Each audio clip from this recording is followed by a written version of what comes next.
Hello friends, room number 306లో ఏముంది part 1 చూశారు కదా. ఆ తర్వాత ఏం జరిగింది? అర్జున్ హాస్టల్ వదిలి వెళ్ళిపోయాడు. కానీ అతని జీవితం చాలా మారిపోయింది. ప్రతి రాత్రి 1 గంటకి అన్నోన్ నంబర్ నుంచి మెసేజ్. ఒకరోజు ఓపెన్ చేశాడు. ఒక ఫోటో అతని కొత్త రూమ్లో తీసినది. అందులో అర్జున్ పడుకున్నాడు. అతని చుట్టూ అమ్మాయి కూర్చుంది. అర్జున్ వెంటనే లైట్ ఆన్ చేశాడు. ఎవరూ లేరు, కానీ బెడ్ పక్కన నీళ్లు తడిగా ఉన్నాయి.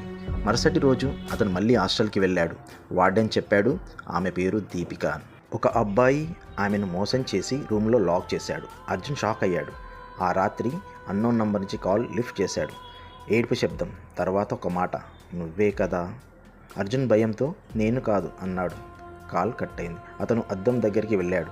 అద్దంలో తన రిఫ్లెక్షన్ మెల్లగా నవ్వుతుంది. అర్జున్ మాత్రం నవ్వడం లేదు. రిఫ్లెక్షన్ మాట్లాడింది, నువ్వే నన్ను లాక్ చేశావు. అప్పుడే అతనికి గుర్తొచ్చింది. 3 ఏళ్ల క్రితం అతనే ఒక అమ్మాయిని జోక్ కోసం లాక్ చేశాడు. ఆమె పేరు దీపిక. అద్దం పగిలింది. అందులో నుంచి ఆమె బయటకు వచ్చింది. మరుసటి రోజు అర్జున్ కనిపించలేదు.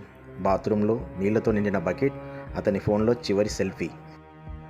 గైస్, ఇలాంటి మరిన్ని కథల కోసం సబ్స్క్రైబ్ చేయండి సాగర్ ఇండియా వ్లాగ్స్ ఛానల్.